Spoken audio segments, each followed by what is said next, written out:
자, 녹음 시작해 볼까요? 자, 현재 시간 2024년 9월 14일 토요일 오후 8시 14분 지나고 있습니다.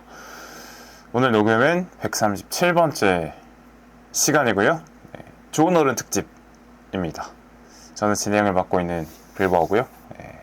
오늘은 저번 시간과 마찬가지로 녹음기를 켜고 진행을 하고 있습니다. 저번 시간에 말씀드린 것처럼 녹음기를 두 개를 갖고 있는데 마이크와 그 오인패를 사고 나서는 너무 잘 안 써서 가끔 써야겠다는 생각이 들고요. 뭐 음질도 뭐 좀 나쁘지는 않은데 더 좋게 설정을 해서 지금 녹음 중입니다. 약간 시험 녹음 해봤는데 뭐 혼자 녹음하는 데는 문제가 없을 것 같더라고요. 제가 쓰고 있는 녹음기가 그 유튜브 보시면 많이 쓰이는 녹음기인데, 그러니까 마이크 대신에 녹음기를 활용해서 녹음하는 유튜브 영상들이 많이 있어요. 그래서 보면은 이제 그 옷에 고정하는 핀이 보이고 그 녹음기 본체는 옷 안으로 넣는 방식으로 많이들 사용하는, 아마 사진을 보면 금방 알아채실 수 있는 그 녹음기입니다. 많이 쓰이고 있는 녹음기고요. 그 녹음기를 사용해서 녹음을 하고 있고, 그 다음에 귀에는 이어폰으로 이제 재즈를 틀어놓고 녹음을 하고 있습니다. 혼자 녹음하는 게 요런 게 뭐 심심하지만 또 좋다고 하면 좋은 점이라고 볼 수 있겠네요. 네. 오늘 다룰 작품이 뭐냐면 두 가지의 다큐를 다룰 텐데, 학전 그리고 뒤껏 김민기라는 다큐하고 어른 김장하라는 다큐입니다. 학전 그리고 뒤껏 김민기는 SBS에서 제작했고 지금 웨이브에서 보실 수 있고요. 어른 김장하는 넷플릭스에서 두 편에 나눠서 50분 정도로 나눠서 올라가 있고, 네, 그렇습니다. 넷플릭스에서 보실 수 있습니다. 본격적인 녹음을 하기 전에 일단은 추석 연휴가 시작이 됐는데 오늘부터, 네, 저는 추석 연휴에 부산에 가진 않고요. 네, 그 부국제 주간에 뭐 징검다리 연휴 한글날이 아마 있습니다. 부국제 주간에 한글날이 항상 껴있는데 그걸 활용해서 다녀올 예정이고, 그때 아마 가을 여행 겸해서 좀 남해안 위주로 조금 여행하고 부국제 보고 집에 들렸다가 뭐 이렇게 오는 계획을 한번 세워보고 있습니다. 정 안되면 뭐 집에서만 갔다 오고 이렇게 해야 될 것 같은데, 어쨌든 가을 부산이 또 좋죠. 예. 그렇게 되고 있습니다. 댓글 소개해야 되는데 브리즈님이 마션 편에 또 2,000원 후원해 주셨고 감사합니다. 네, 추석에 혹시 이동하실지 아닐지 모르겠는데 이동하는 김에 또 가는 길에 길 가는 길에 또 10,000원 주실 거라고 또 축복을 드리면서 이게 축복이 맞나? 어쨌든 감사합니다.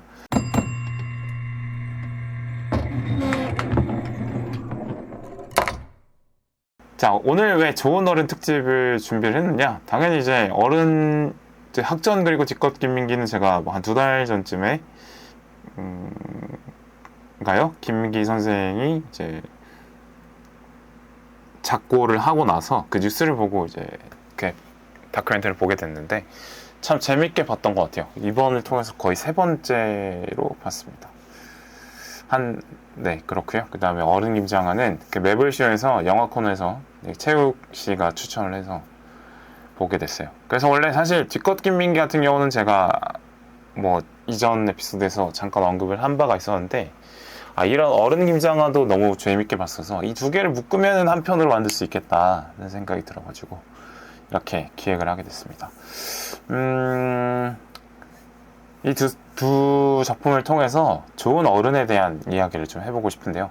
그러니까 좋은 어른에 대한 어떤 갈구라고 해야 되나? 제가 그런 게 좀 있었구나를 좀 느꼈는데, 아무래도 제가 그 청소년기를 부산에서 보내고 대학생이 돼서 서울로 올라온 이후에는 사실은 이제 청소년기 때처럼 저를 돌봐주는 어른, 좋은 어른들보다는 뭐 부모님이나 선생님들처럼 저를 무조건적으로 이제 좋게 봐주시고 사랑해주시는 어른들보다는 이제 서울에서 만난 어른들은 한 반반인가 그랬던 것 같아요. 뭐 좋은 어른 형들 뭐 선배님들 있었지만 약간 그런 사람들 말고 이른바 내가 생각했던 어른들의 모습이 아닌, 내가 알고 있던 어른들의 모습이 아닌 젊은이들을 돈벌이로 보거나 뭐 돈벌이가 아니라면 이용해 보려는 그런 나쁜 어른들도 많이 봐서 실망을 했었던 기억이 있고, 그 이후로는 사실 이제 어른들이라고 해서 무조건 신뢰하고 말을 들어야겠다라고 생각하기보다는 약간 경계하는 태도로 어른들을 만나고 있거든요. 차라리 또래라면 모를까. 네, 그래요.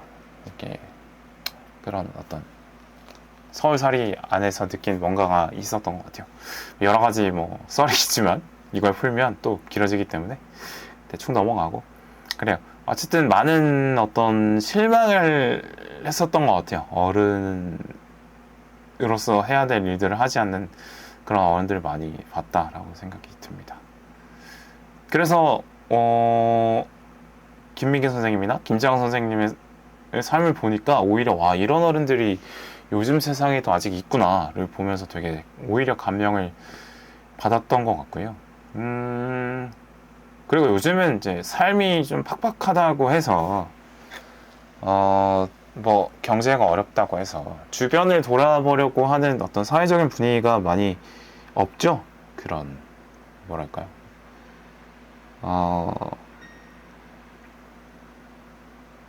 그냥 나만, 내 가족만, 내 친한 친구들만 잘 살면 아무 문제 없다라고 생각하는 그런 생각들을 너무 당당하게 말하는 사람들을 요즘에 너무 자주 보게 돼요. 네. 사실 그런 말을 할 때 좀 부끄러움을 느낄 게 맞지 않나라는 생각도 하는데, 왜냐하면 이 사회에 살아가는 사람의 대부분은 우리가 이름도 모르고 어떤 사람인지도 모르고 정보를 잘 모르지만 그 모르는 사람들도 우리의 삶에 다 연결이 돼 있다고 저는 생각을 하는 편이고, 그걸 잊지 않아야 된다고 생각하는데, 그럼에도 요즘에는 너무 이제 자기 주변으로만 시야를 좁혀서 사는 게 뭐 아무런 문제가 없다는 듯이 얘기가 되어지는 어떤 풍토가 저는 조금 아쉽다라는 생각을 하고 있어서, 그래서 좋은 어른에 대한 어떤 모습들을 제가 스스로 좀 보고 싶었나 봐요. 근데 이 두 작품을 보면서 좀 충족이 되고, 그래서 이야기거리가 할 말이 많아지게 되는, 그래서 이 두 작품을 묶어서 에피소드를 만들어 보기로 했습니다. 먼저 두 작품이 있다고 말씀드렸는데, 어른 김장하부터 간단하게 제가 요약을 해서 설명을 드려볼까 합니다.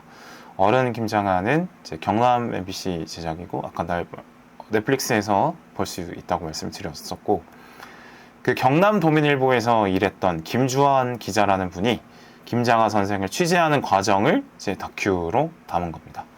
그래서 김주환 기자가 취재했던 내용을 바탕으로 김장하 선생이 어떤 인생을 살았고 어떤 평가를 받고 있는 사람인지, 그는 어떤 사업을 벌리면서 인생을 살았는지, 이런 거를 쫓아가는 그런 다큐라고 보면 되겠습니다.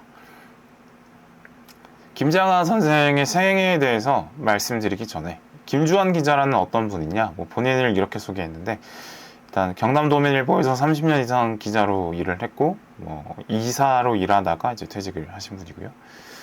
본인은 이제 지방토 세력에 대한 분개, 가진 자들에 대한 어떤 분노 같은 거를 좀 젊은 시절에 많이 갖고 있었고, 그것을 바탕으로 많은 기사를 작성했던 사람이라고 스스로를 소개를 했던 것 같아요.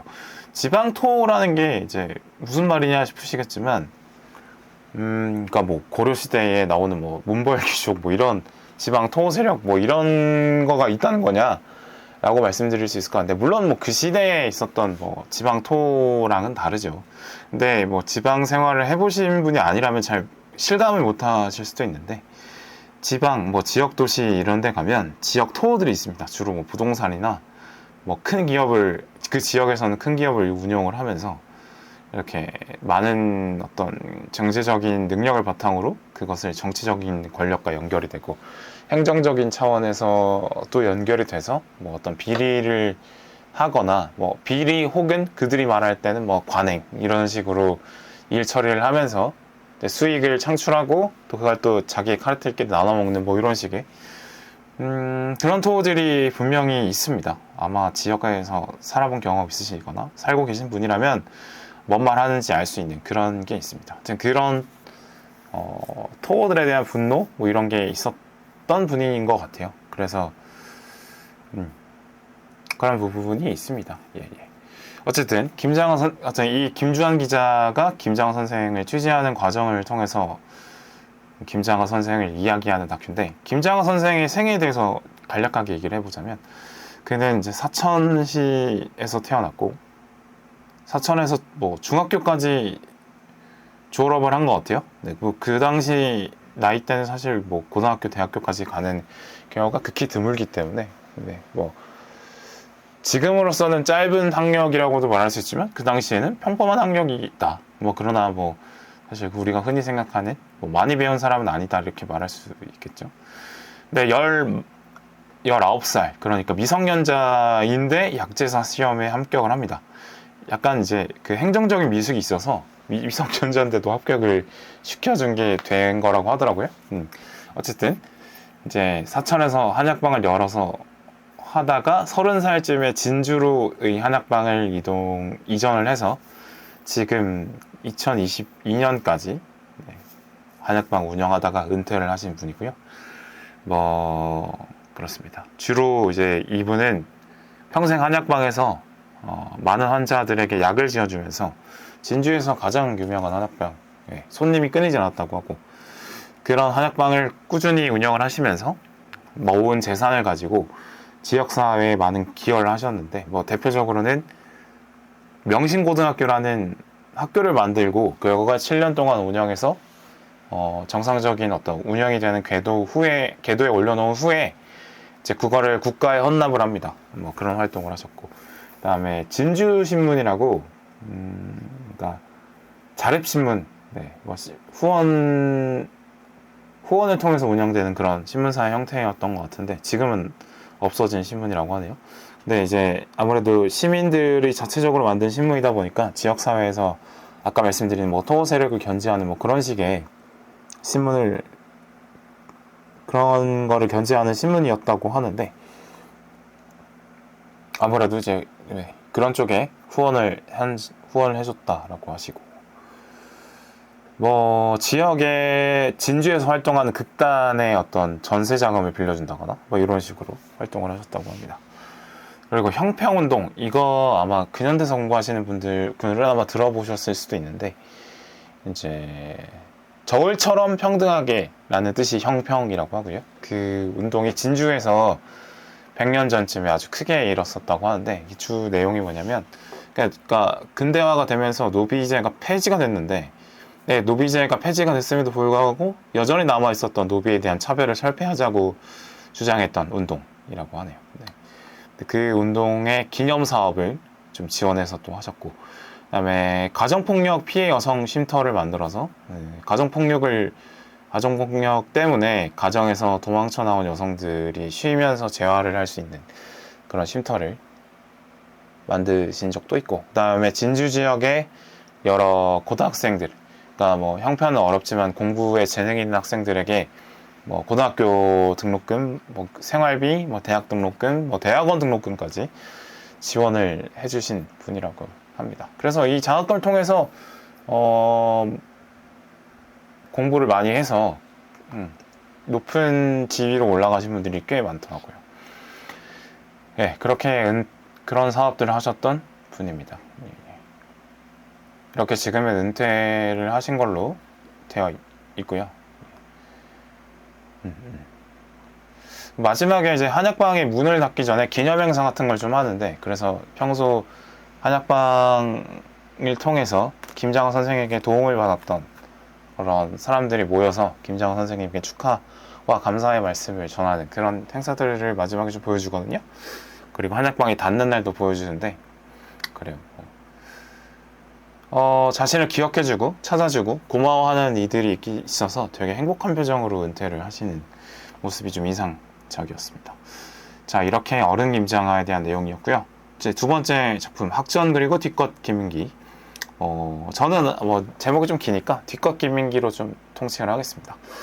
SBS에서 제작을 했고요. 그 다음에 현재 웨이브에서 보실 수 있는 뒤끝 김민기인데, 1부, 2부, 3부 이렇게 나눠져 있어요. 근데 처음에는 이제 학전과 김민기를 중심으로 얘기를 하는데, 그러니까 연극 연출가로서의 김민기를 조명을 하는 게 1부예요. 1부는 이제 지하철 1호선 뮤지컬에 대해서 얘기를 하는데, 지하철 1호선 아마 많은 분들이 알고 계신 뮤지컬일 텐데, 이제 독일 원작이고 그 원작을 가져와서 국내 사정에 맞게 번안해서 만들어진 뮤지컬입니다. 뭐 제가 뭐 다른 에피소드에서 말한 적이 있는데, 제가 이걸 못 본 게 너무 한이에요. 이걸 하는지 모르고 있다가 다음에 또 하면 보러 가야겠다 했는데 학전이 문을 닫아버렸네요. 어쨌든 이 지하철 1호선에 초연부터 참여했던 배우들 중에 설경구도 있고, 황정민도 있고, 장현성도 있고, 뭐 조승우도 있고, 그래 뭐 학전 독수리 오영재라고 하는 그 사람들이죠. 뭐 그 사람들이 처음에 뮤지컬을 해본 적도 없는데 뮤지컬을 배우게 되면서 느끼는 어떤 자충우돌 같은 에피소드들도 많이 나오고, 이게 학전 그리고 뒷것 김민기가 좋은 이유는 김민기의 삶을 조명하는 것도 있지만 학전을 거쳐간 유명한 배우들도 많이 나와요. 그래서 그 인터뷰를 보는 재미도 분명히 있습니다. 네, 다시 본론으로 들어가서 이게 한국말이 요즘엔 장단 고저가 많이 없지만 아무래도 뮤지컬이다 보니까, 그리고 90년대다 보니까 그 말의 장단 고저를 실어서 전달하는 방법에 대해서 뭐 노트에 써가면서 이렇게 가르쳐줬다라고 하는 에피소드들을 얘기를 하더라고요. 그렇습니다. 그래서 지하철 1호선이 엄청난 흥행을 했고, 또 뭐 지하철 1호선에서 공연한 가수들의 이야기도 나오고요. 뭐 김광석 얘기, 박학기 이야기, 뭐 YB 이야기, 이런 음악 공연들도 많이 나옵니다. 들국화도 학전에서 공연한 것도 얘기가 나오더라고요. 네. 그런 어떤 학전을 거쳐간 공연 가수 배우들에 대한 얘기를 위로 첫 번째로 쭉 하고요. 이제 2부부터는 가수 김민기에 대한 얘기로 가요. 그러니까 저도 사실은 김민기라는 이름을 그 초등학교 때 피아노 학원 다닐 때 그 아침 이슬을 피아노 곡으로 치는 걸 했었는데, 그때 이제 뭐 가수, 작사, 작곡 김민기 이렇게 써 있었던 게 기억이 나더라고요. 그때 이제 이름을 알았죠. 물론 뭐 그때는 어릴 때니까 이름만 알고 그때 업적에 대해서는 몰랐었고.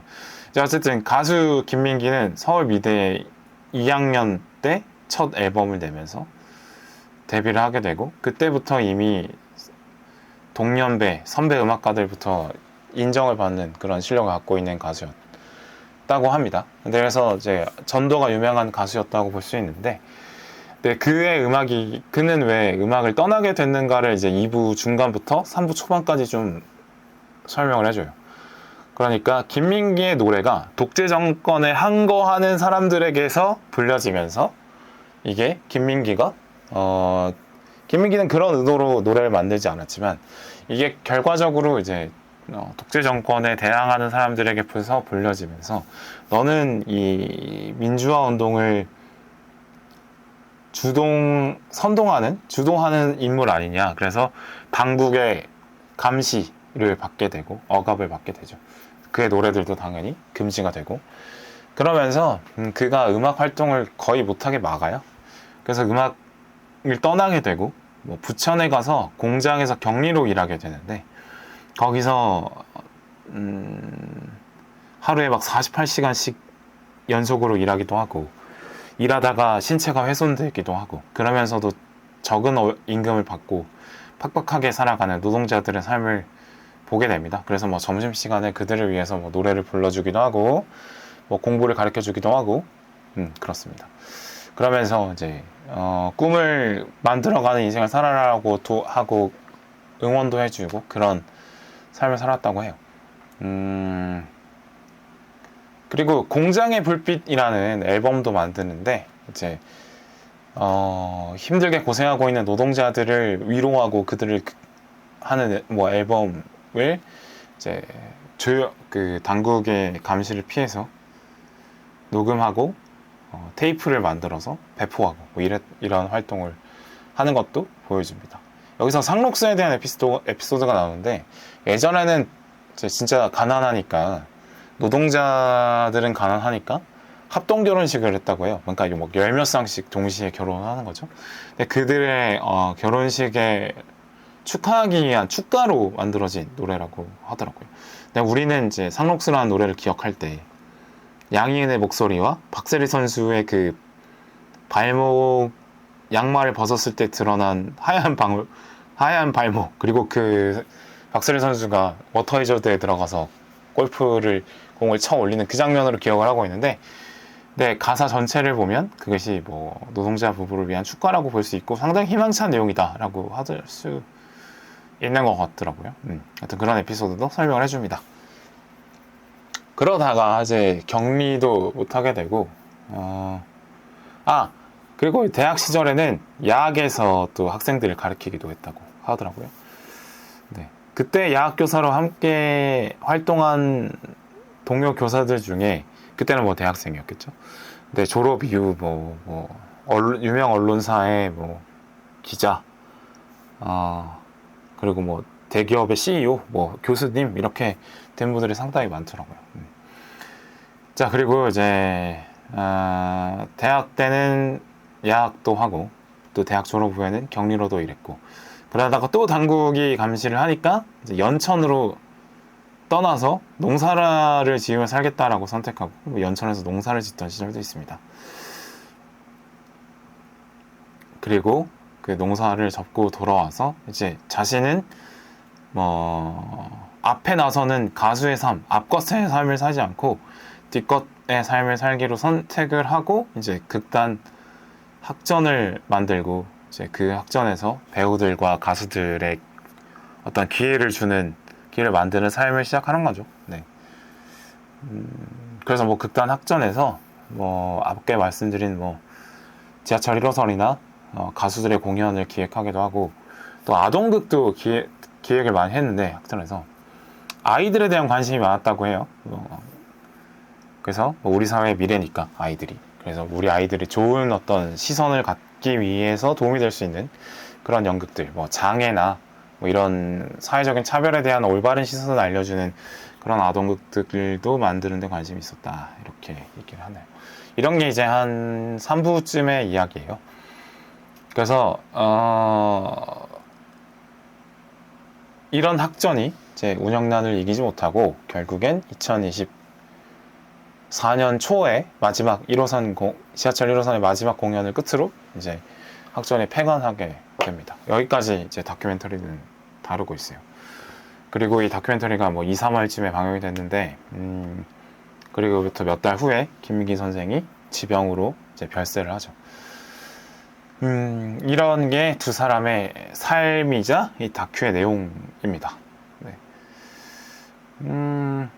그리고 여기 참 이 두 사람은 참 존경받을 만한 삶을 살았지만 차이점이 있었던 건 같긴 해요. 그러니까 경제활동에서의 차이가 있었는데, 김장하 선생은 이제 한약방, 그러니까 약제사라는 전문직이었기 때문에 고정적이면서도 아주 높은 수익을 거둘 수 있었던 상황입니다. 물론 김장하 선생의 한약방은 다른 한약방에 비해서 좀 약값을 싸게 했다고 하고 그랬다고는 하지만 그럼에도 많은 수입을 얻었나 봐요. 그러니까 김장하 선생은 다른 자신의 경제활동으로 인한 수익을 다른데 이렇게 후원하고 이러지 않았다면 본인은 엄청난 부를 쌓을 수 있는 그런 환경이었던 거죠. 반대로 김민기 선생은 수입은 작았지만, 왜냐하면 자신의 수입보다 학전에서 일하고 있는 스태프나 배우, 가수들의 페이를 더 쳐주기 위해서 노력했던 사람이고, 정 안 되면 자기 집 담보로 대출을 받을 정도였다고 하니까 그 대신에 수입은 적었어도 그러니까 학전에서 일하는 사람들의 수입을 늘려줄 수 있는 시스템을 만드는데 노력을 한 거죠. 그러니까 대학로에 연극 극단들이 많이 있지만 거기서 일하는 분들이 높은 페이를 받는 건 되게 어려운 일이고, 1년 동안 했어도 30만 원 받고, 그리고 스태프들도 4대 보험이 되는 건 말이 안 되고 이런 거였지만, 학전의 스태프들은 4대 보험이 되고, 그다음에 다른 극장들보다 안정적인 페이를 받고 이렇다고 하니까 김민기 선생이 아주 어떤 좋은 환경을 만들기 위해서 많은 고민과 실천을 했던 걸로 볼 수 있을 것 같습니다. 물론 김민기 선생도 생각해보면 김장하 선생처럼 자기 스스로 돈을 많이 벌 수도 있었다라고 생각을 하는데,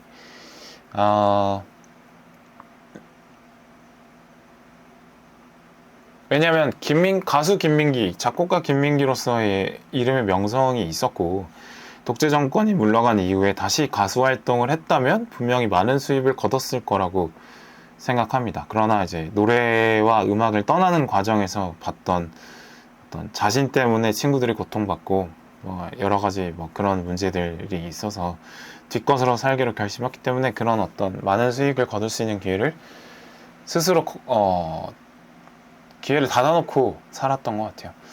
그러니까 이런 차이점이 있습니다만 두 사람은 상당히 공통점이 많은 사람들이라고 생각하는데 일단 본업에서 상당히 뛰어났어요.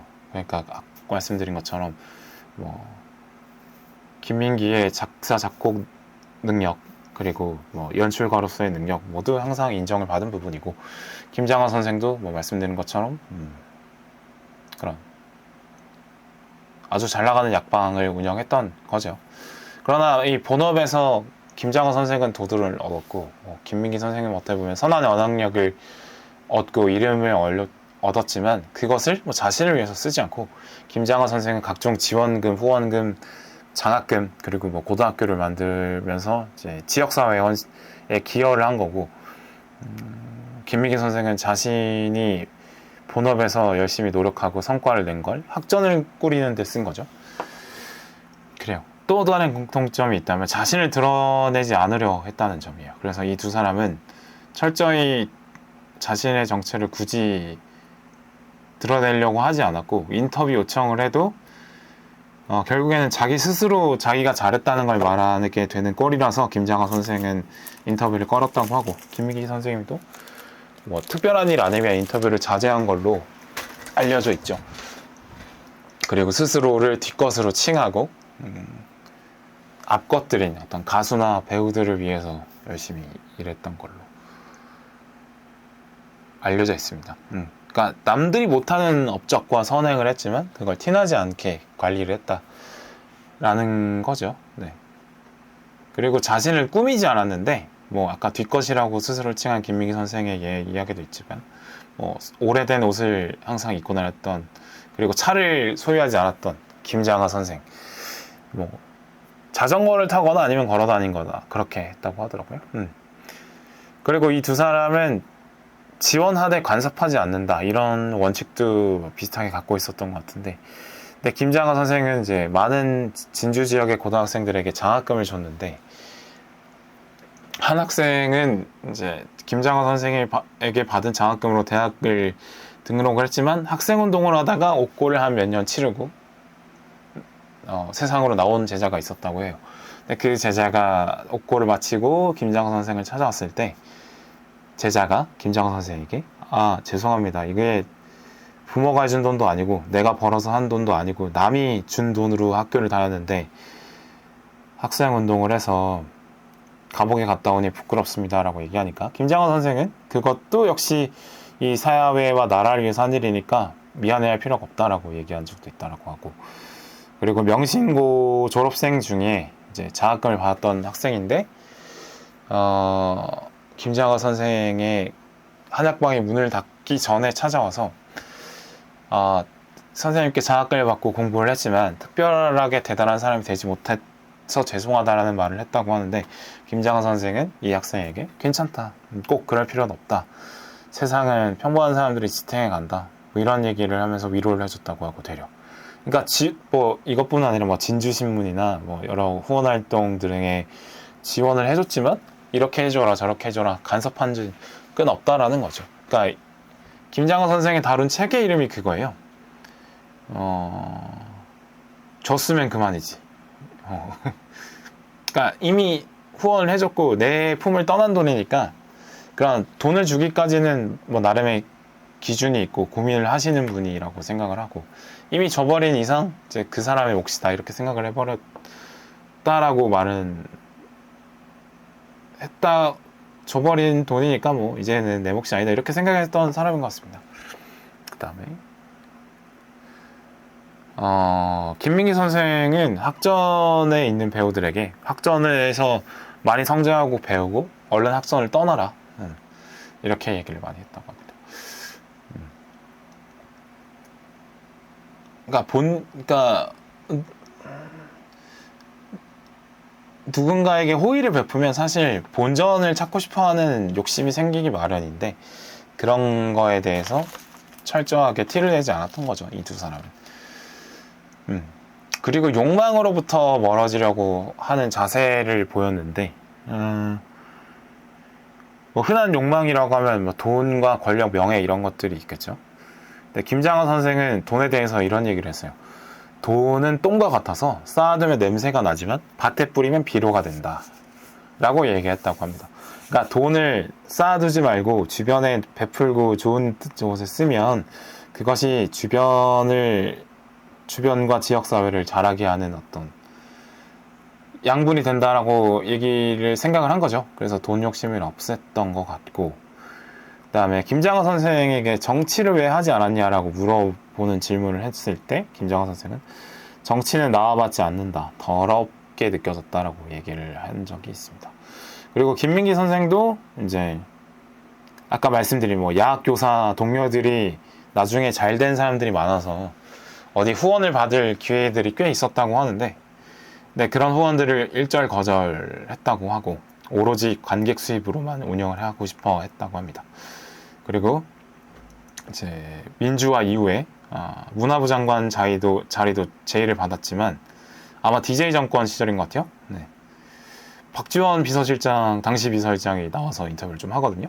문화부 장관을 했는데 이제 그때도 거절했다고 하더라고요. 이렇게 욕망으로부터 멀어지려고 했고 자기 영역을 확실히 지키려고 했던 것 같은데, 그러니까 김장하 선생 같은 경우는 한약방과 그 한약방이 있었던 진주라는 도시가 자신의 영역이라고 생각을 했던 것 같아요. 그래서 지역에서 자신이 힘쓸 수 있는 만큼 그 지역을 위해서 지원을 많이 했던 거고, 지역에 있는 사업들에 이렇게 지역에서 사업을 벌리려고, 여기서 말하는 사업은 이제 어떤 사회사업 같은 거죠. 그런 지역에 집중을 했던 것 같은데, 글쎄 왜 그랬을까 제가 추측해 보건데, 진주라는 지역, 그러니까 어떻게 보면 큰 도시는 아니지만 중심 도시 정도 되죠. 그렇다 보니까 진주가 어떤 방식으로 변화하는지, 진주의 사람들은 어떤 사람들인지 매일 만날 수 있고, 내가 이 상황이 어떤 상황인지 정확하게 파악할 수 있고, 어떻게 변해가는지도 스스로 파악할 수 있는 공간이 있잖아요. 한 사람의 인식 범위가 한계가 있으니까. 그래서 좀 진주라는 지역을 좀 좁혀서 진주라는 지역이 발전하는데 좀 힘을 쓴 것 같고요. 뭐 김민기 선생 같은 경우도 주로 학전에 집중을 하면서 학전을 통해서 성장하는 배우들, 스태프들, 그리고 학전 자체의 성장을 보고 싶어 했던 것 같아요. 그러니까 지역 혹은 영역을 한정시키면서 이 두 사람이 본인의 역량이 좀 흩어지지 않고, 또 역량이 어떻게 좀 투입이 돼서 효과를 발휘하는지도 확인할 수 있고, 또 본인이 어떻게 보면은 정보를 쉽게 얻을 수 있고 흔들리지 않는, 본인이 컨트롤할 수 있는, 그리고 본인 스스로를 컨트롤할 수 있는 영역 안에서 머물려고 했던 것 같아요. 그러니까 영역을 확장하려고 하거나 영역 바깥으로 나가려고 했을 때 만날 수 있는 위험성들을 좀 통제하고 싶었던 게 아닐까 싶은데, 뭐 예를 들어서 뭐 갑자기 영역을 확대해서 내가 잘 모르는 지역까지 나의 영향력을 펼치려고 했을 때 따라올 수 있는 어떤 오해랄지 잘못된 인식이랄지 이런 것들이 또 있잖아요. 그러면은 자기 자신을 좀 잃어버릴 수가 있는 거죠. 또 욕망을 갖고 영역을 확장하려고 하다 보면 욕망에 사로잡혀서 어떤 자기 자신을 정확하게 돌아보지 못하는 그런 경험을 할 수 있잖아요. 뭐 저 같은 경우는 뭐 돈을 벌려고 한창 열심히 돈만 생각하고 살던 시절이 있었는데, 어느 순간 그렇게 살다 보면 돈을 왜 모으려고 했지? 라는 목적은 사라지고 그 금액에만 집착하는 자신을 발견한 적이 있는데, 아마 그런 어떤 경험을 어떤 욕망에 사로잡힌 자기 자신을 보기 싫어서 이렇게 하지 않았을까? 이런 추측을 저는 해봐요. 이 두 분이. 그 결과적으로 이렇게 어떤 영역이나 지역을 한정해서 그들이 원했던 건 역설적으로 자유이지 않았을까 싶어요. 그러니까 자기 자신을 흐트러지지 않고 자기 스스로 존재할 수 있는 공간을 정해놓고 그 공간에서만 활동하면서 어떤 욕망에 흔들리거나 스스로 무너지는 모습에서 벗어나서 그래서 느낄 수 있는 자유, 그런 걸 좀 추구하지 않았을까, 네, 이런 생각이 들더라고요. 네, 그리고 이 두 사람은 항상 주변을 둘러볼 줄 알고 이 세상이 어떻게 돌아가는 줄 알고 무엇이 옳은지, 그런 그 옳은 것을 위해서 어떤 방향으로 실천할 것인지 그걸 항상 고민하는 인간이었겠다라는 생각이 듭니다. 네. 그들이 했던 활동이나 아니면 썼던 가사들이나 이런 것들 보면 분명히 통찰이 있지 않고서야 불가능한 것들이라는 생각이 들더라고요. 그래서 이 두 분의 삶을 통해서 저는 뭐 많은 것들을 배웠고, 결국에는 이 다큐를 통해서 일반적인 사람들에게 던지는 질문들이 있다라고 생각을 했는데, 첫 번째로 경제적인 풍요만 있으면 우리는 행복할 수 있느냐 라는 질문인 것 같아요. 그러니까 사실은 세상에 상식처럼 통용되는 어떤 분야별 소비 수준 같은 게 있잖아요. 뭐 아파트는 뭐 32평 이상의 신축이면 좋다. 그리고 뭐 서울과의 거리는 뭐 이왕이면 서울 안쪽이면 좋고, 너무 멀지 않으면 뭐 경기도 안에서, 수도권 안에서 해결되는 아파트가 필요하다. 뭐 주거는 이렇고, 뭐 차량은 뭐 어느 정도 급 이상, 뭐 4천만 원 급 이상, 5천만 원 급 이상, 뭐 이런 게 있고, 뭐 만약에 자식이 있다면 자식 교육은 뭐 어느 정도를 시키고, 뭐 상급지에 가고 학원을 몇 개 보내고, 뭐 영어 유치원을 보내는지 안 보내는지, 뭐 이런 거, 그리고 어떤 브랜드의 의복을 입고 다닐 것인지, 뭐 이런 여러 가지 소비 분야가 있고, 그 분야별 맞는 어떤 그럴싸한 기준들이 사회에 정해져 있는데, 근데 그런 기준에 맞추면서 살면 행복할까? 뭐 이런 생각을 저는 하게 되더라고요. 그러니까 예를 들어서, 그러니까 뭐 이런 거죠. 음식으로 치면 계란으로도 단백질을 섭취할 수도 있는 거고, 뭐 고급 스테이크로도 단백질을 섭취할 수 있는 건 똑같은데 가격 차이는 꽤나 나게 되는 거고, 스쿠터를 타고 다닐 수도 있는 거고, 대중교통을 타고 다닐 수도 있는 거고, 본인의 자차를 소유를 해서 타고 다닐 수도 있는 건데, 이제 이동수단인 거는 똑같다라는 거죠. 그러니까 결과적으로 원하는 어떤 필요에 맞는 소비는 할 수 있는데, 그 소비에 얼마 정도 금액을 투자할 것인가, 이거는 이제 뭐 사실은 자기 취향껏 자기 가치관에 따라서 하면 되는데, 우리는 이제 사회적 시선에 좀 사로잡히면서 항상 필요한 것 수준 이상으로 소비를 하려고, 인정받으려고 소비를 하게 되는 그런 경향성이 좀 생기잖아요. 그 어떤 남들의 우러러봄 혹은 뭐 인정을 받기 위해서 어떻게 보면은 자신의 취향 혹은 가치관 이상, 가치관을 만족시키는 그 필요 이상의 뭐 소비를 하게 되는, 거기에 몰두하게 되는 어떤 경향이 좀 있는 것 같아요. 네.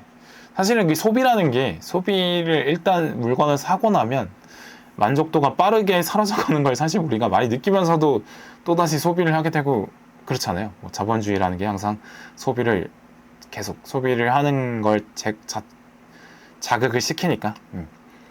저 같은 경우도 이제 미니벨로 자전거 중에 최고급인 자전거를 그냥 뭐 내가 다른 건 사치 안 하니까 이런 거 갑자기 나를 위해서 한번 사보고 싶어서 산 적이 있는데, 사실 자전거 잘 못하고 있습니다.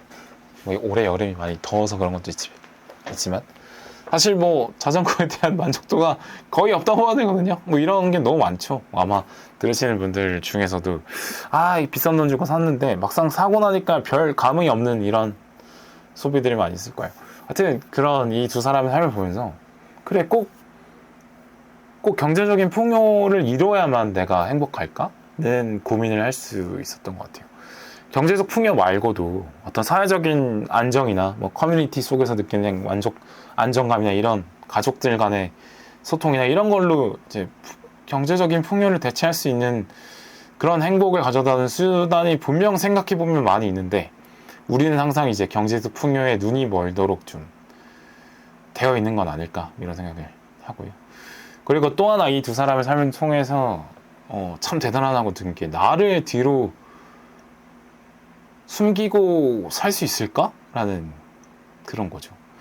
그러니까 어떻게 보면은 뭐 꼭 돈의 추구가 아니더라도 명예 같은 것도 사실은 사람의 큰 욕망 중에 하나인데, 그러면 이 두 사람은 경제적인 어떤 욕망을 좀 포기한 사람들인데도 불구하고, 그러면은 자기 스스로를 빛낼 욕망에는 좀 열려 있을 수도 있는데, 이 두 사람은 대단한 게 이 명예 같은 것도, 인지도 같은 것도, 인기 같은 것도 거부를 하면서 살았단 말이죠. 참 그래서 대단하지 않나. 돈에 대한 욕망에서도 벗어나 있고 명예에 대한 욕망에서도 벗어나 있는 사람인 거죠. 그러니까 김장은 선생한테 정치를 권한 사람들이 많았는데도 정치를 하지 않았고, 김민기 선생님 다시 가수 해주시면 안 돼요? 아니면 노래 한번 해주시면 안 돼요? 하지만 노래를 절대 하지 않았다. 이런 게 참 대단한 것 같다는 생각이 들어요. 사실은 사람이라는 게 자기가 노력한 만큼, 기여한 만큼 인정받고 싶고 남들이 나를 알아봐줬으면 좋겠는 건 너무 당연한 욕망인데, 사실 이거는 뭐 나이를 가리지 않고 어린아이는 어린아이대로 부모님의 인정을 받고 싶어하고, 뭐 커가는 성장기 아이들은 친구들의 인정을 받고 싶어하고, 뭐 그런 건데, 어른이 되고 나이를 먹어도 사실 누군가가 나를 인정해 주는 건 상당히 기분 좋은 일인데, 이거에 대한 것도 절제를 하면서 살았다는 것이 참 어떻게 보면 참 대단한 사람들이다 라는 생각이 참 들었어요. 그러니까 이 두 사람은 다른 사람에게 기회를 열어주는 삶을 살아놓고 그 사람들에게 아무것도 요구를 하지 않았다는 점에서 본전 찾고 싶어하는 욕망이 누군가에게 있을 텐데 이걸 하지 않았다는 점에서 참 대단하다.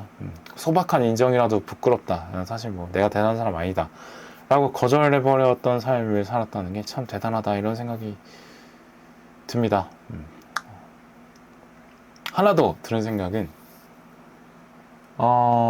사람이라면 자신이 열심히 일한 대가를 받게 되고, 그 대가를 사실 뭐 나 자신, 그럼 내 가족, 내 친구들을 위해서 쓰고 싶어 하지, 사실 잘 모르는 사람을 위해서 쓰자고 얘기하면 사실 거부감이 드는 게 첫 번째 당연히 드는 감정이 아닐까 싶은데, 뭐 여윳돈이 생기면 더 좋은 차를 구입하거나 더 좋은 집을 사거나, 아니면 뭐 정 안 되면 뭐 가족 친구들에게 밥이라도 사려고 하는 게 이제 인간의 욕심일 텐데, 이런 욕심을 내지 않고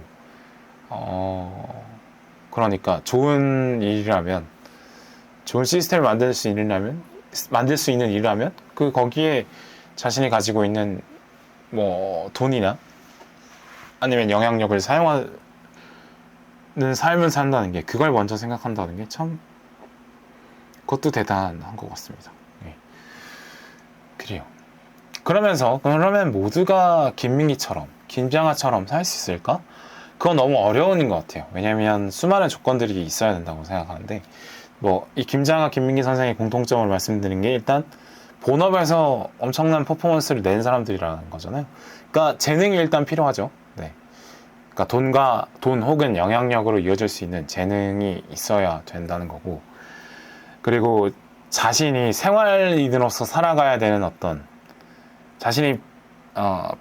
자신에게 주어진 부양 의무 같은 걸 너끈히 해낼 수 있는 어떤 능력은 일단 갖고 있어야 되고, 그걸 해내면서 이제 남는 어떤 여유에 있는 자신의 능력을 가지고 이제 좋은 일을 해야 되는 건데, 어쨌든 일단 뛰어난 재능이 있어야지 남들에게 나눌 만한 어떤 성과가 있는 거니까, 일단 재능이 좀 뛰어나야 될 것 같다는 생각이 들었고요. 그 다음에 타고난 성정도 좀 필요한 것 같아요. 그러니까 아까 말씀드린 욕망에 자극받지 않고 이타적인 어떤 마음, 뭐 세상에 대한 관심, 세상에서 소외받는 사람들에 대한 관심, 동정심, 이런 거 역시도 좀 타고난 성향이 분명히 있다라고 생각하거든요. 물론 교육도 필요하지만 이것에 대해서, 그러니까 공동체의 성장에 관심이 있고 거기서 희열을 느끼는 사람이 있고, 개인의 성장에만 신경 쓰고 거기서만 희열을 느끼는 사람이 따로 있다고 생각해요. 저 뭐 농구팀을 하면서 많이 느낀 건데, 타고난 성향이 참 쉽게 바뀌진 않더라고요. 그러니까 보면 패스 위주로, 아니면 팀플레이, 그러니까 다른 팀원들과의 위치를 항상 파악하면서 내 위치를 조정해가면서 팀 전체가 도움이 되는 플레이를 우선으로 생각하는 친구들이 있고, 아니면 내가 빛날 수 있는 어떤 득점을 먼저 생각하는, 사람이 있어요. 그런데 이제 패스 위주로, 팀플 위주로 생각하던 사람이 갑자기 이기적 플레이를 하라고 하면 쉽지 않고, 물론 이기적인 플레이를 하던 애한테 갑자기 헌신적으로 움직이라고 얘기하면 그거 못해요. 물론 어느 정도 레벨에 오른 사람들은 그 둘 다를 모두 다 잘 할 수 있지만 대부분은 사실 그렇지는 못하거든요. 저는 약간 이타적인 성향이었고, 그 다음에 이기적인 성향의 친구들이 어릴 때는 제가 틀렸다고 생각했어요. 그래서 막 가서 나중에 뒷풀이 할 때 가서 막 따지는 거죠. 야, 그때는 패스를 좀 봐줘라. 뭐 다른 예를 들어서 움직여라 라고 얘기해도 그네들의 시야에 그런 게 안 보이기 때문에, 그게 그들의 타고난 성향이기 때문에 제 말을 사실 뭐 들어주긴 하더라도 그게 뭐 자신이 받아들이거나 아니면 그거에 개선이 되거나 이런 경우는 잘 없었어요. 그러니까 어떤 시야가 달랐던 거죠. 저한테는 어떤 다른 팀원들과의 움직임이 보였던 거고 그 친구들한테는 안 보였던 건데, 제가 이 다른 팀원들을 보는 어떤 시야 같은 것들이 뭐 노력한 부분도 있겠지만 어떻게 보면 사실 좀 뭐 노력보다는 어떤 그런 성향이 미리 정해져 있었기 때문에 그게 눈에 보였던 것처럼, 그 친구들도, 이기적이었던 친구들도 어떻게 보면 그런 자기네 패스보다 득점한 루트가 먼저 보일 수도 있는 거잖아요. 저한테는 안 보였던. 근데 그 친구들도 뭐 그걸 노력했다기보다는 그냥 자연스럽게 그렇게 플레이를 했던 거고. 그러니까 그런 것처럼 타고난 성향이 분명히 있지 않나 생각이 들더라고요. 결과적으로 득점도 팀을 이기기 위해서 필요하고 패스도 팀을 이기기 위해서 필요한 거기 때문에 사실 나중에서야 제가 깨달은 거지만 결국에는 이타적인 성향만 있어서도 농구가 안 되고 이기적인 사람만 있어서도 농구가 안 되더라고요. 둘 다 필요한 거죠. 어쨌든 그런 것 같아요. 그러니까 김민기 선생이나 김장환 선생은 개인으로서도 보면 빛날 수 있는 재능도 있지만 타인을 위한 생각하는 마음도 타고나지 않았을까, 뭐 그런 생각이 듭니다.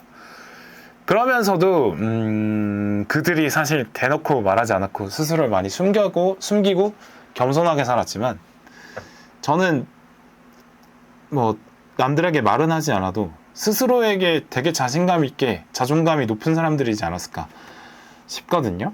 왜냐하면 자기가 자기의 성과와 재능에 대해서 칭찬하지 않아도 그것을 많은 사람들이 느끼고 그 재능의 혜택을 받고 고마움을 느낀다는 건 자기 스스로도 아마 보셨을 거라고 생각을 하고, 그리고 이런 삶을 살아갔을 때 느낄 수 있는 어떤 그들만의 세상에서 느낄 수 있는 어떤 만족도가 있겠죠. 그리고 이런 어떤, 그러니까 내 아이 재능으로 돈을 벌고 성과를 만들고 이걸 다른 사람들과 나누는 것까지가 나는 이런 삶을 계속 지속할 수 있다는 스스로에 대한 믿음, 그리고 이 어떤 이 구조, 선순환을 만드는 구조를 뒷받침할 수 있는 치열한 노력을 했고 그 결과를 확인했고 그게 또 자신감으로 나오고 이러진 않았을까, 이런 생각이 들었습니다. 뭐 실제로 김장하 선생님 같은 경우는 학교는 중학교밖에 마치지 못했지만 항상 그 취재했던 김주한 기자의 말에 의하면 그 틈이 날 때마다 책을 보는 걸 쉬지 않았다고 하더라고요.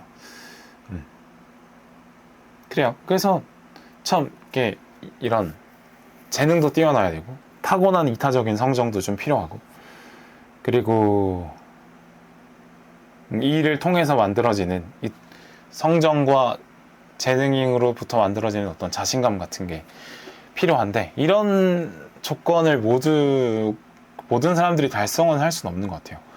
그러니까 모든 사람들이 뛰어난 재능을 타고나진 않고 또 모든 사람들이 이타적인 성향을 타고나진 않기 때문에 모두가 김민기처럼 김장하처럼 살기는 상당히 어려운 일이다 라는 생각이 들었습니다.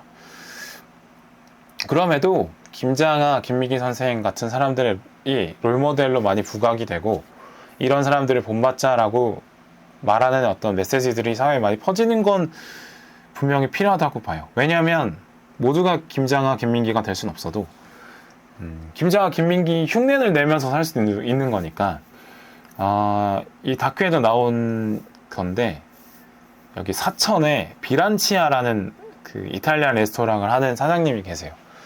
근데 이제 이 비란치아라는 게 이탈리아 말인데 뜻이 저울이라고 하더라고요.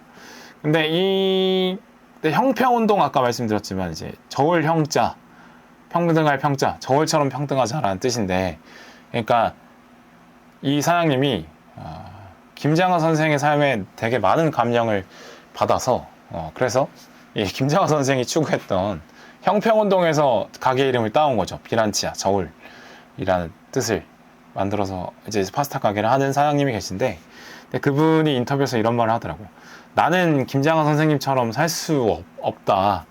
그러나 100분의 1의 김장하, 1000분의 1의 김장하가 되도록 노력하려고 하고, 그래서 자신은 뭐 세터민이나 아니면 자기 지역에 힘들게 사시는 분들에게 뭐 무료로 밥을 제공하는 그런 일을 하려고 하고 있다, 이런 얘기를 하시더라고요. 그러니까 이 비란치아 사장님처럼 모두가 김장하처럼 김민기처럼 살 수 없어도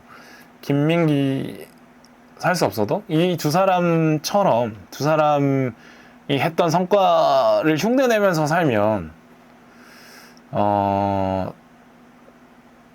더 많은 좋은 사람들이 생겨나는 거고, 이 좋은 사람들이 만들어낸 또 더 좋은 사람들은 생겨나고, 세상이 좀 아름다워지지 않을까, 이런 생각이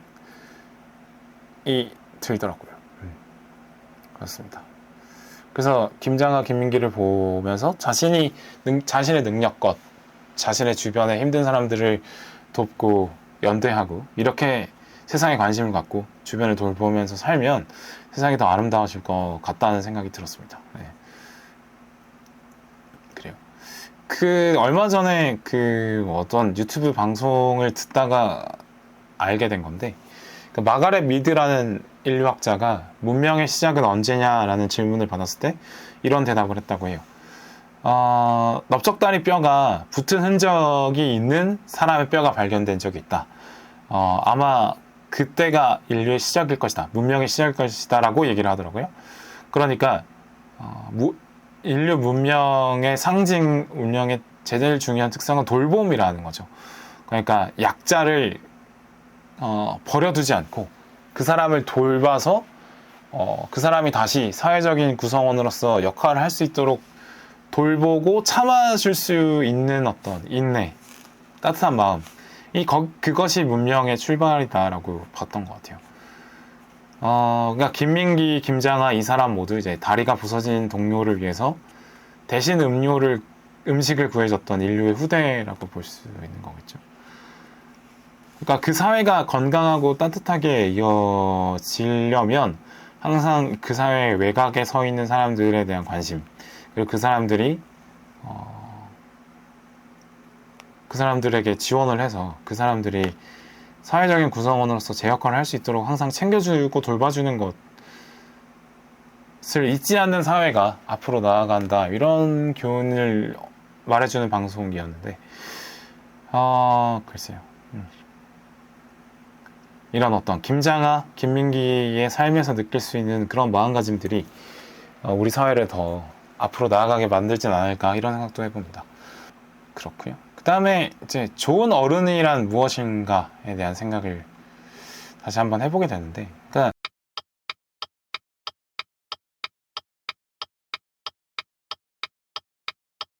우리 사회에서 그 어른이라는 게 두 가지 뜻이 있는 것 같아요. 일단 첫 번째는 가장 기본적인 뜻 같은데, 그냥 성인을 이르는 말, 그죠? 이제 뭐 예를 들어서 이제 어른이니까 뭐 운전도 할 줄 알아야지, 어른이니까 뭐 혼자 집도 구할 줄 알아야지, 어른이니까 뭐 이 정도는 할 수 있잖아, 뭐 이 정도. 그러니까 성인으로서 예전에는 누군가의 보살핌을 받았던 사람이 이제는 스스로 보살핌 없이 그 일을 해내고 더 나아가서 그 보살핌을 베풀어 줄 수 있는 나이가 됐다, 그런 의미에서 어른이 됐다라는 표현이 있는 것 같고, 다른 뜻으로는 이제 그분 참 좋은 어른이시지, 그 어른 참 배울 점이 많아, 이런 식으로 얘기할 때는 이제 배울 점이 많고 인격이 훌륭한 약간 노인에 대해서 얘기하는, 노인을 일컫는 말로 이제 어른의 뜻이 있죠. 어떻게 보면은 그 두 번째 뜻, 그분 참 좋은 어른이시지 할 때 그 어른의 뜻은 우리 사회의 유교적 전통의 흔적 중에 하나라고 볼 수 있을 것 같아요. 그러니까 나이 많은 사람에게 더 높은 도덕성을 기대하는 어떤 관습 같은 거, 사실 요즘은 뭐 유교라고 하면 뭐 너무 부정적인 인식이 많죠. 뭐 유교 탈레반 국가다, 뭐 유교 때문에 나라가 망했다, 뭐 그런 서열 따지는 문화가 다 유교에서 왔다, 뭐 이런 얘기들이 많이 있긴 한데, 사실은 뭐 실제로 잘못된 사례들이 많긴 했죠. 뭐 상하 관계가, 그러니까 각자의 역할이 있고 그 역할에 최선을 다하면 좋은 사회가 된다라는 것이 어떤 유교적 이상사회의 모습인데, 근데 그것이 아니라 이제 각자의 역할의 차이를 그냥 역할의 차이인데, 그것이 권위의 차이, 높낮이의 차이로 잘못 이해하고 그 차이에서 오는 권력의 차이를 가지고, 뭐 어떻게 보면은 권력이 더 많을수록 더 많은 책임을 지라는 얘기고, 그런 뜻인 건데, 본래의 뜻은 그것은 아니라 권력의 차이를 가지고 막 아랫사람을 착취한다거나 폭력을 휘두른다거나 그런 식으로 오해하고, 아니면 이해를 제대로 했더라도 잘못 써먹는 나쁜 사람들이 있었고, 뭐 그런 여러 가지 얘네들이 뭐 사내 뭐 꼰대의 문제랄지, 뭐 가부장적인 아버지의 모습이랄지, 뭐 여러 가지로 많이 나왔고, 그 모습들이 현재 사회에 또 많지 않아서 워낙 부정적인 역할로만 많이 인식이 됐긴 했는데, 근데 유교적인 정신이 뭐 꼭 나쁜 것만 있는 건 아닐 수 있죠. 왜냐면 우리 사회에 혹은 엘리트나, 그러니까 뭐 옛날 조선시대로 치면 선비 계층, 그리고 뭐 나이 많은 어른에게 모범이 되라는 사회적 압력으로 존재하기도 하는 거죠. 그래서 그것이 많은 좋은 역할로 이어진 경우도 많이 있더라고 봅니다.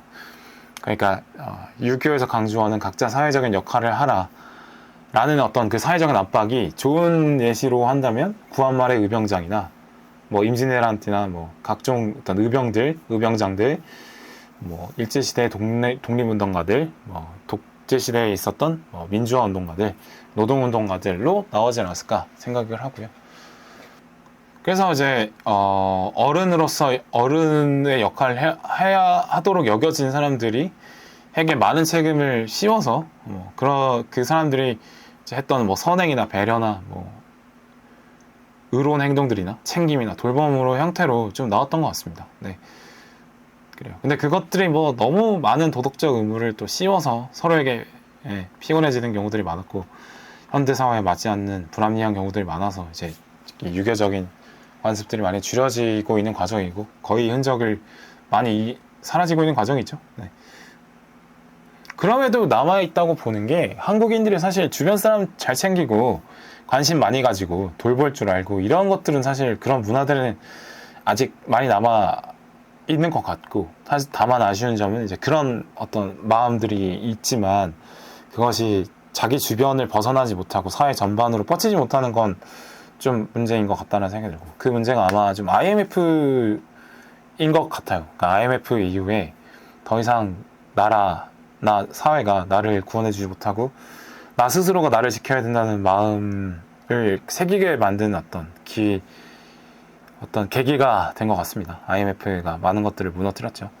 그래서 IMF 이후에 유교적인 사고관이 지배하던 우리 사회가 많이 무너졌고, 그 빈 공간을 어떤 돈에 대한 욕심이나 물질에 대한 추구 같은 걸로 좀 많이 채워진 느낌이 들어요. 분명히 저는 뭐 80년대생이니까 어린 시절에 느꼈던 사회적인 분위기와 IMF를 지나고 나서 느끼는 분위기는 분명 다르다고 보거든요.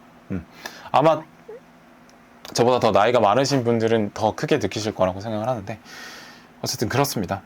그런 IMF 이후로 이제 수많은 어떤 커뮤니티들이 해체가 되고, 어떤 소속감을 느끼지 못하고 외로움을 느끼는 사람들이 많이 늘어난 것 같아요. 그러면서 더더욱이나 혹시 나를 지킬 수 있는 거 돈밖에 없다 라는 압박을 생각이 더 강하게 들게 되고, 그것들이 좀 더 굳어지면서 그냥 어떤 돈에 대한 맹목적인 추구까지 가는 사람들, 아니면 돈은 항상 옳은 것이다 라고 항상 말하는데 부끄러움이 없어지는 어떤 그런 분위기가 되지 않았나 생각이 들긴 했습니다. 물론 경제적인 부를 쫓고 열심히 일하고 하는 건 항상 좋은 일이라고 생각을 합니다. 네. 근데 그것이 전부인 양 말하는 건 문제라는 거고요.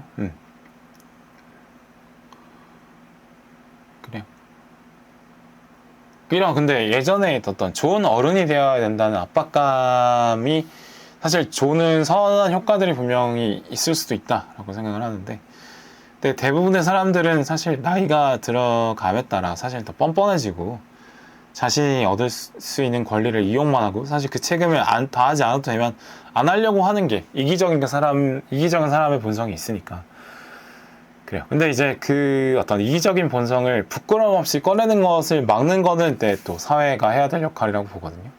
요즘은 사실 그것에 대한 족쇄가 많이 없어진 것 같습니다. 네. 그리고 아무래도 이제 아까 말씀드린 것처럼 커뮤니티가 많이 해체가 되다 보니까 사실 그런 커뮤니티 쪽에 속해 있으면은 사실 자신의 행동 거지를 함부로 할 수 없잖아요. 그죠? 예를 들어서 뭐 대가족이어서 나를 보고 있는 동생들이 많으면 어떤 마지들이 함부로 할 수 없고 이런 것처럼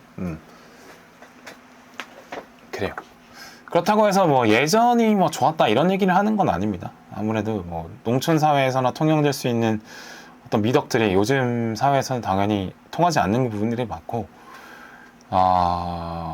뭐 농경 사회에서야 나이가 많다는 것이 뭐 지식이든 재산이든 경험이든 인격이든 쌓였다라는 것에 증거가 될 수가 있죠. 왜냐면 매년 똑같은 일을 반복하는 세대다 보니까 그러다 보면 매해 지나는 것이 결국엔 쌓이는 걸로 이해가 될 수 있는 시대지만, 요즘은 사실 나이가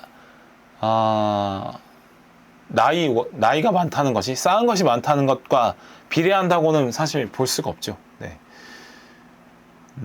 워낙에 사회가 다변화되어 있고 다양한 영역이 있고 모든 사람들이 다 각자 다른 삶을 살기 때문에 나이가 증명할 수 있는 것들은 사실 그냥 신체적인 노화 말고는 사실은 증명할 수 있는 게 많이 없다라고 생각하는데, 그래요.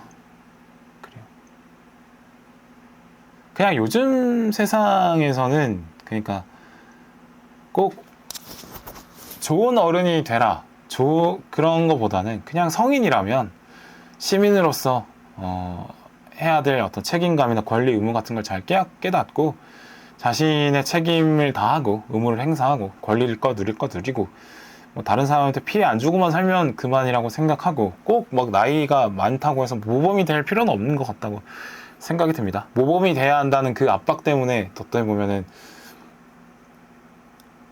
그 사람을 가둬놓는 걸 수도 있는 거니까.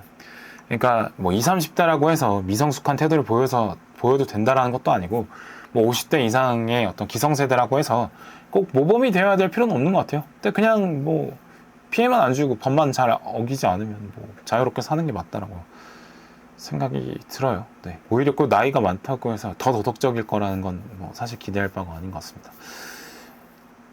저만 돌아보더라도 사실은 오히려 더 도덕에 더 많이 신경을 쓰고 더 멋진 행동을 많이 하려고 했던 건 20대였던 것 같아요. 지금은 때가 묻어버려가지고 은근히 막 저게 선한 행동인 걸 알지만 거기에 따라오는 노력들이 귀찮은 걸 알기 때문에 피하려고 하는 그런 뻔뻔하고 좀 추잡한 자신을 많이 목격하게 되긴 하거든요. 네.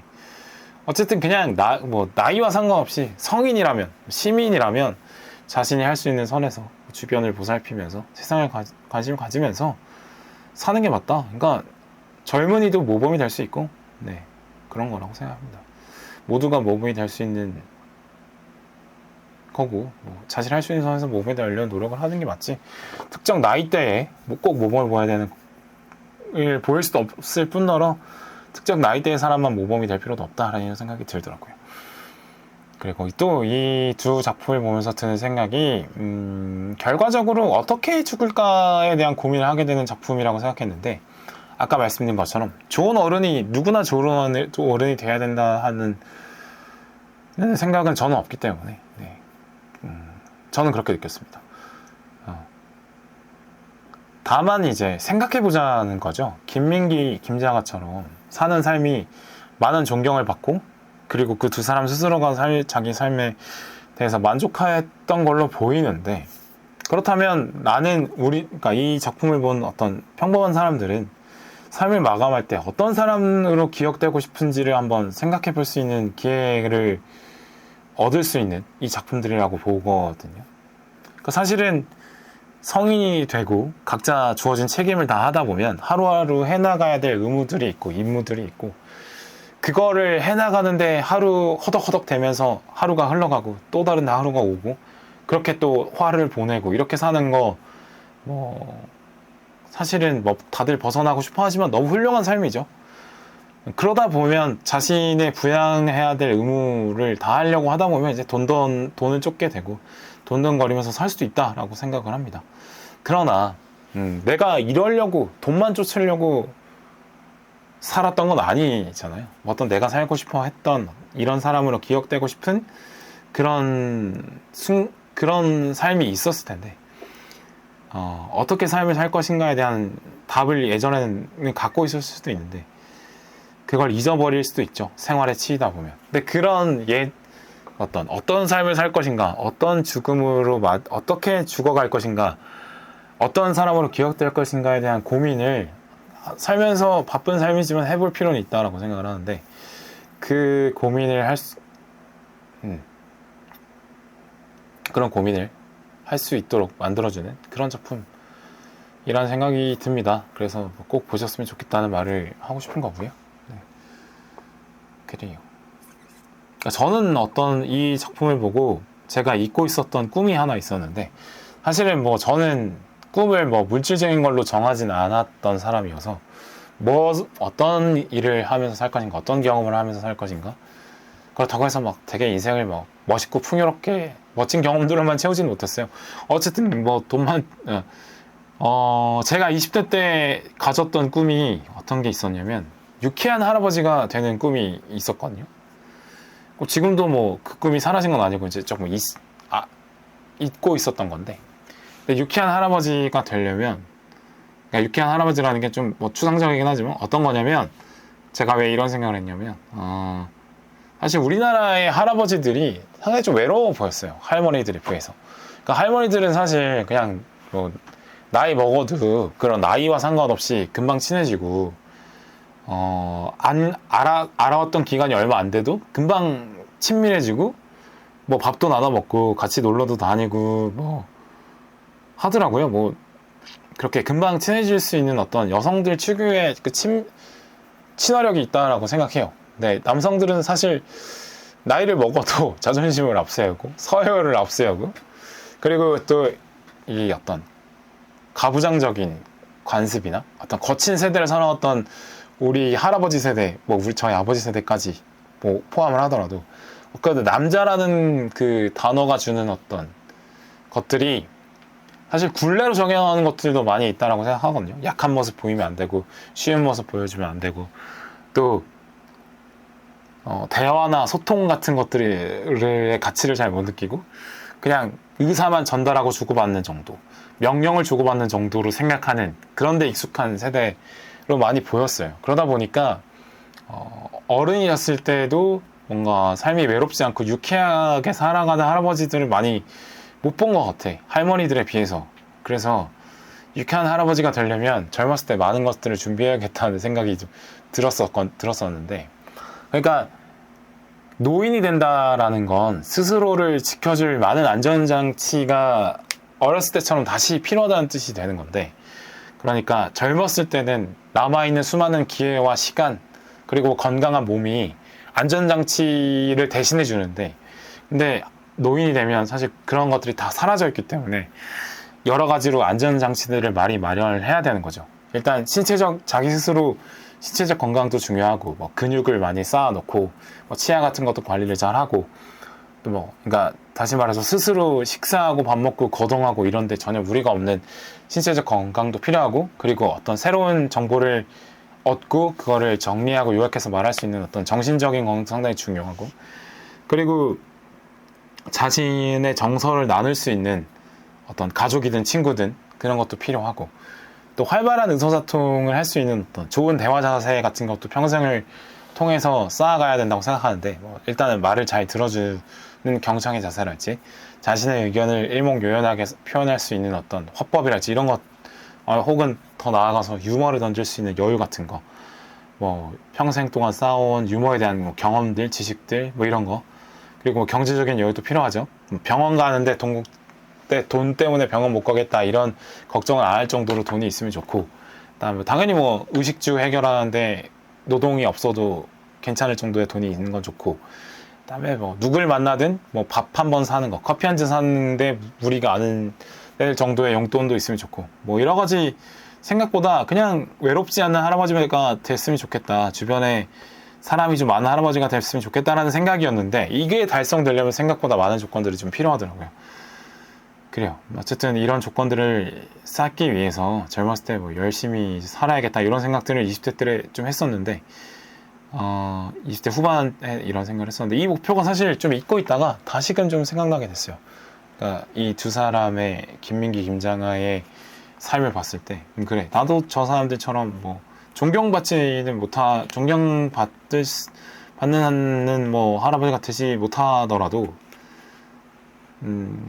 그래도 뭐 좀 유쾌하게 살 수 있는 할아버지 정도는 노력을 하면서 살아야겠다라는 생각이 들고, 그 목표가 내가 원래 있었는데 그 목표를 다시 한번 떠올리게 됐고, 아까 이제 말씀드린 유쾌한 할아버지가 되는 조건들이 생각보다 좀 까다롭기 때문에 많은 것들을 늙기 전에 많이 갖춰놔야 돼요. 그래서 젊다고 할 수 있는 아직 30대이기 때문에 그 목표를 항상 잊지 않고 매일매일 좀 꾸준히 채워가야겠다 이런 생각을 좀 하게 됐습니다. 그래요. 저는 이렇게 이 작품 보면서 그렇게 느꼈습니다. 그래요. 일단은 이렇게 말씀을 쭉 드렸지만, 뭐 제가 뭐 이 두 작품에 대해서 요약을 해드렸지만,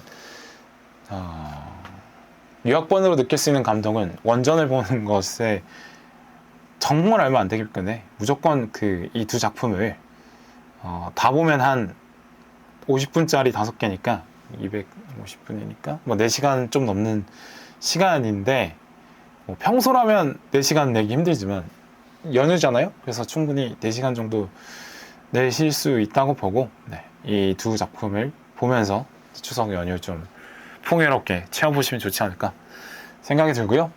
그리고 이번 추석이 좀 연휴가 길기도 하고 요즘에 병원 가기 힘들죠. 그래서 꼭 안전하게 추석 연휴 잘 보내시길 바라겠습니다. 마치겠습니다. 감사합니다.